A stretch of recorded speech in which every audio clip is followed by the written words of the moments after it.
नमस्ते बच्चों। आज कक्षा 10वीं में भूगोल में पाठ 5 प्राकृतिक वनस्पतियां एवं वन्यजीव का अध्ययन करेंगे। यहाँ कुछ पाठ 5 में पेज नंबर 32 पर कुछ चित्र दिखाए गए हैं, जिनके बारे में हमको पहले छायाचित्रों के बारे में जानना है। तो इसमें दर्शाई गई वनस्पतियों के नाम, तो ये जो हम देख रहे हैं नागफनी धृत कुमारी जैसी वनस्पति है, कटीली, ये कॉफ़ी है,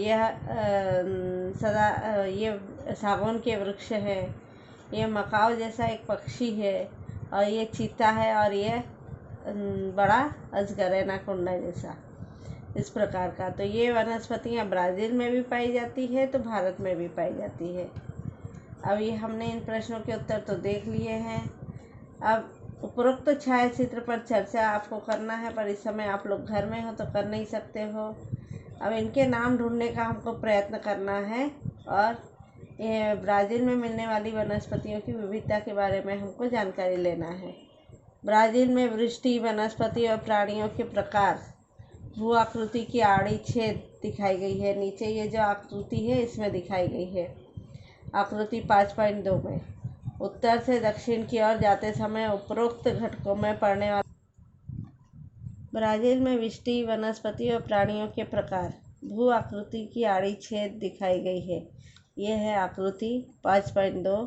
ये उत्तर से दक्षिण की ओर जाते समय उपरोक्त घटकों में पड़ने वाला अंतर स्पष्ट होता है। ये उत्तर है और ये दक्षिण की ओर, तो इसमें होने वाला अंतर यहाँ दिखाया गया है। तो इस विषय पर चर्चा करना है, वो तो बाद में करेंगे। अब आता है उसके बाद ब्राज़ील की वनस्पति। तो भू आकृति की विविधता के कारण ब्राज़ील की वृष्टि में अंतर दिखाई पड़ता है। विषुवतीय रेखीय प्रदेश में अधिकांश भाग में साल भर वर्षा होती है। ये यहाँ दिखाया गया है। विषुवतीय रेखीय प्रदेश में विषुवत रेखा से जैसे जैसे दूर जाते हैं वैसे वैसे वृष्टि दिनों की कालावधि और वृष्टि की मात्रा में कमी आ जाती है। देखिए यहाँ से इधर आते हुए पानी कम हो रहा है, यहाँ दिखाया गया है तुमको।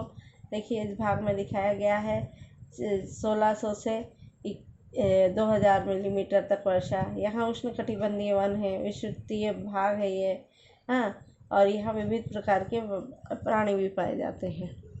इसीलिए इस प्रदेश में वनस्पतियों का जीवन काल भी कम होता है। उसके बाद जब हम इधर आते हैं, यहाँ रेंगने वाले और जलचर प्राणी, क्योंकि यहाँ पर ये जो भाग है ये गोयना उच्च भूमि का भाग था। ये अमेजन नदी का मैदान है। अमेजन नदी में अमेजन के जंगल है, जहाँ पर रेंगने वाले प्राणी और जलचर भी पाए जाते हैं। यहाँ जो वर्षा है 1200 मिलीमीटर से 2000 मिलीमीटर तक की पाई जाती है। अब यहाँ का तापमान 28 अंश सेल्सियस तक होता है। यहाँ पर हमने देखा था पहले भाग में 21 अंश सेल्सियस तक तापमान था। तो इसके बाद जैसे ही और आगे के नीचे के भाग में आते हैं, घास वाले प्रदेश के प्राणी यहाँ आते हैं हम, तो यहाँ पर पहले देखेंगे जिस प्रदेश में वर्ष भर वर्षा होती है यहाँ पर, वहाँ सदाहरित वन पाए जाते हैं।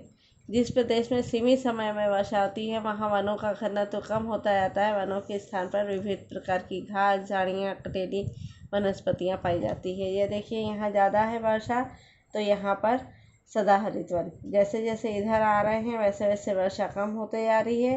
तो यहाँ पर देख रहे हैं पर्णपाती वन, घास वाले भाग है, और फिर इधर देख रहे हैं कि घास के मैदान ही पाए जाते हैं। अब विश्व में सर्वाधिक वनस्पतियों की प्रजातियां ब्राज़ील में हैं। इसमें सदाबहार, अर्ध सदाबहार, शुष्क इत्यादि वनस्पतियों के प्रकार का समावेश होता है। यहाँ पाव ब्राज़ील, रबर, मोहगनी, शीशम आदि वृक्ष एवं आर्कटिक वनस्पतियों की अनेक प्रजातियां पाई जाती है।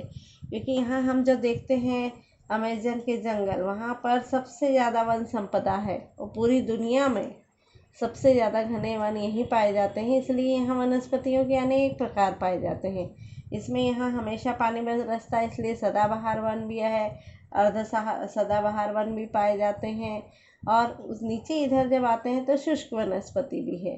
तो इसलिए यहाँ ब्राज़ील में विविध प्रकार की वनस्पतियाँ पाई जाती है। तटीय प्रदेश से लगा हुआ भाग है, समशीतोष्ण वन पाए जाते हैं। यहाँ पर 23 अंश सेल्सियस तक तापमान है, 600 मिलीमीटर वर्षा है, और समुद्र किनारे के भाग में पूर्वी दक्षिण भाग में जो है 27 अंश सेल्सियस है, और पानी बरसता है 1200 मिलीमीटर। यह तटीय प्रदेश है, ये भाग कितना है देखेंगे। यहाँ पर हम देखते हैं कि 2800 किलोमीटर से 3600 किलोमीटर का। अब यहाँ पर दिखाया गया था नीचे 5 अंश 11 उत्तर अक्षांश का भाग था ये, और ये था 25 अंश 24 कोण दक्षिण अक्षांश का भाग था। मतलब ये अक्षांशीय विस्तार देखा था हमने, ये कितने से कितने किलोमीटर पड़ता है। इसमें ब्राज़ील में सदाबहार वर्षा वनों के कारण वातावरण में बड़े पैमाने पर ऑक्सीजन उपलब्ध होता है। इससे कार्बन डाइऑक्साइड की मात्रा कम होने में सहायता मिलती है। इसीलिए इन वनों को विश्व के फेफड़े कहा जाता है।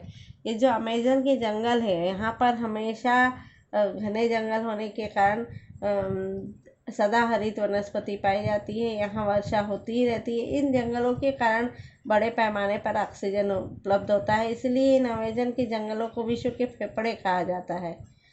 अब इससे दुनिया की कार्बन डाइऑक्साइड की वातावरण में फैली हुई कार्बन डाइऑक्साइड की मात्रा को कम करने में सहायता मिलती है। इस तरह से हम देखते हैं कि ब्राज़ील में अनेक प्रकार की वनस्पतियाँ पाई जाती है। धन्यवाद।